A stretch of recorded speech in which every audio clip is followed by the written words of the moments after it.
This is a woman's worst nightmare, a young woman's worst nightmare. A so-called sugar daddy hit with more charges of drugging and raping women, bringing the total number of alleged victims to 12. I have the disturbing update on Andrew Gallo and what the DA says he was searching online. Welcome to Crime Fix. I'm Anjanette Levy. Andrew Gallo has been in jail in Bucks County, Pennsylvania since September. The charges he faces are serious and the allegations are really disturbing. When I first told you about the case, the DA said she believed that there were more victims out there. Well, now she says she knows for sure that there are. Back in September, Gallo was charged with drugging 6 women and raping 5 of them. Now the number of alleged victims has climbed to 12. With Gallo facing new charges related to allegations he drugged 6 more women and raped 5 of them. And we're learning new information about what the DA says Gallo searched on his computer. I'll have more on that later. The DA says Gallo was meeting women on dating websites. One of them was sugardaddymeet.com. The site bills itself as a sugar daddy dating website and claims to have more than 8.2 million selective members. It asks men, are you a successful, generous man looking for an honest relationship? The site then asks women, are you an attractive, classy woman looking for a mentor? The site claims it's a place for generous men and attractive women looking for honest relationships. But now the DA says there are other sites that Gallo is using, and you'll hear which ones here just in a little bit. Gallo, according to the DA, started contacting women on the Sugar Daddy site in June of last year, and women would go to his house for dates. An affidavit says victim 1, who's identified as CV1, went to Gallo's house in Levittown last Christmas Eve. The affidavit says CV1 stated that when she got to Gallo's residence, it was only her, Gallo, and his dog. CV1 reported that Gallo made her a drink in the kitchen, which she did not witness him making, and she was playing with his dog. CV1 advised that she doesn't drink often, so she was unsure what type of drink he made, but described the drink as having a sugar rim. The affidavit says the woman claimed she did not sleep that night and felt energetic and cool. She also said that she and Gallo had sex and he choked her so much that her airflow was restricted and she had to tell him to stop. She later had a drug test that she had taken to apply for a job, and it came up positive for both meth and cocaine. Here's the DA with much more. He ultimately raped 5 of the 6 victims. While sexually assaulting those 6 victims, he also physically assaulted those victims. He used such force in strangling his victims that some lost consciousness. These victims suffered such ill effects from the drugs that they unknowingly ingested that some reported being up for days. One said she was up for 7 straight days, unable to fall asleep. A number of them sought medical attention due to the severity of the side effects of the drugs that they unknowingly ingested. Some reported experiencing hallucinations and psychosis.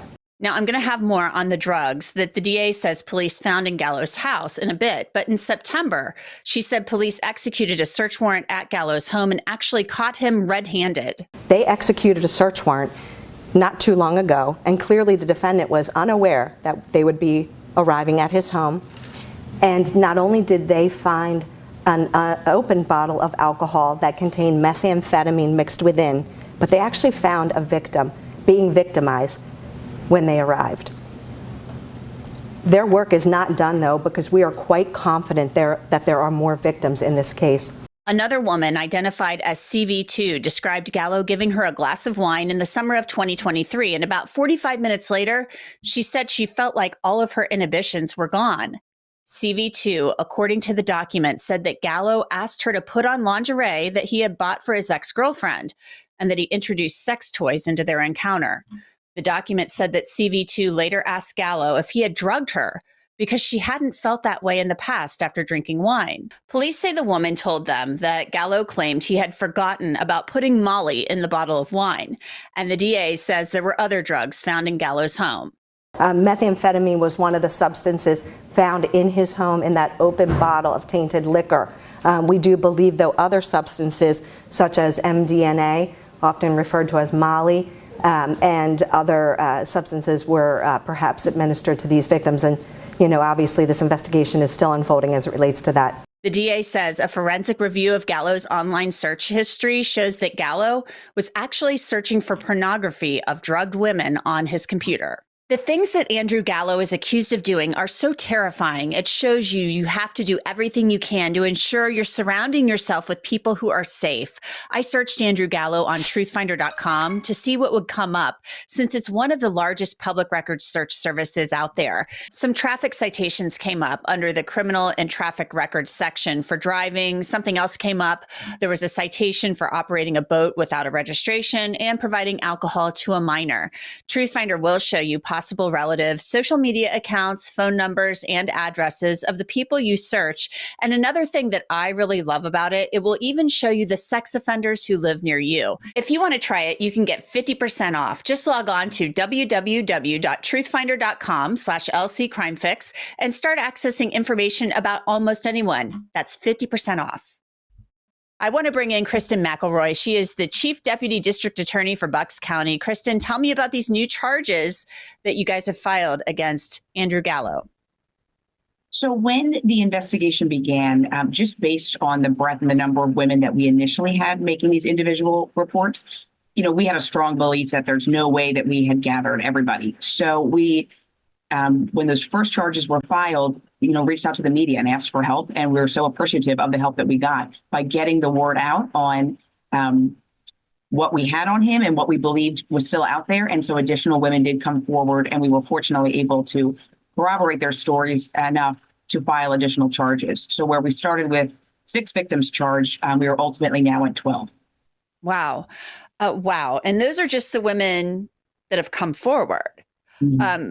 Are you concerned? Now you're up to 12 accusers, victims, alleged victims. Are you concerned that there are more? Yeah, I mean, it seems hard to believe that we have everybody. Now, there could be people that have heard the news story and have just not been in a position where they felt comfortable coming forward. And, we respect that from women. This is a horrible experience that happened to them. And so it's sort of their decision if they want to come forward. Do I think we have everybody? Probably not. Do we feel good about the brave women that we did have come forward? We do. And we're really appreciative that they did and they trusted the process. How far back do these allegations go, since you have an additional 6 women coming forward? So in the first batch, I'll call it, they were more recent within like the past 2 years. When we did the media outreach and additional came forward, we now have one that's going on 6 years back in 2018. And I know it was meetsugardaddy.com. That was one of the main websites. But now I think that your investigation has evolved and you've had his computers, phones, what have you. You've found additional sites that he may have been using. Is that right? Yes. So especially that woman that came forward from 2018, she was from a different dating website, Plenty of Fish. And I think another one of the women had met him on a different website as well. So the majority was on that Sugar Daddy Meet website. I think Hinge was another one, and Plenty of Fish. So he appears to be on multiple dating apps. And do the women dating back to 2018, the one woman dating back to 2018, I mean, is it all the very similar experience of meeting up with him on the website, going to the house, being drugged, allegedly, being choked, that type of thing? Yeah, it's sort of alarming how similar all of these women who don't know each other are making a report from, going to his house. Even the types of conversations he would have as like his starting lines, for lack of a better term, are very similar, of talking about like showing certain types of photos in the house, giving a tour. All of these women, again, independent, have come forward with incredibly similar stories about what had happened to them.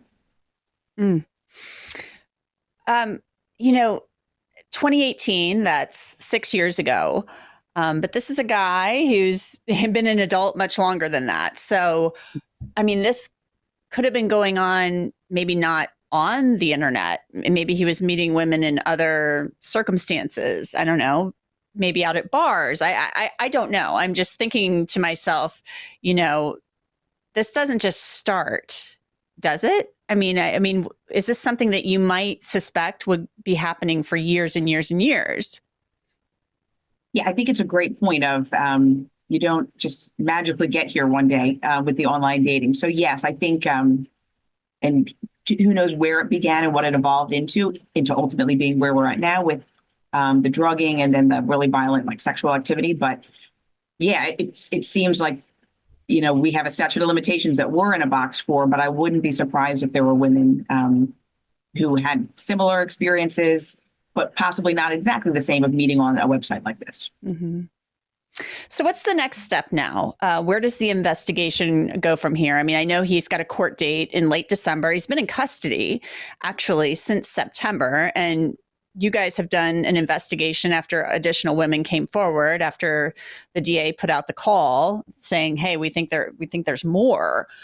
So, I mean, some of this computer stuff takes time. You have to get the warrants back from some of these online dating websites, and we know that some of them are not always cooperative. So, I mean, is there still a lot more investigation that you have to undertake? There is. Even with the 12 that we have come forward, there's some little things that we need to follow up on them. The forensics on the electronics definitely takes time. I can't totally talk about all of this since the case is still pending, but there's some sort of interesting forensics in this case. And yes, sort of following up with some of these dating websites to see what information they can provide. When the case first started, we had reached out to Sugar Daddy Meat to see if we could get all of his account activity. We weren't able to. After the arrest was made, they did come forward saying that they were willing to be cooperative with law enforcement. So we're hoping that we have all the information from them. But even once you get all the information, it takes time to really weed through it, all the messages that he was having with these different women.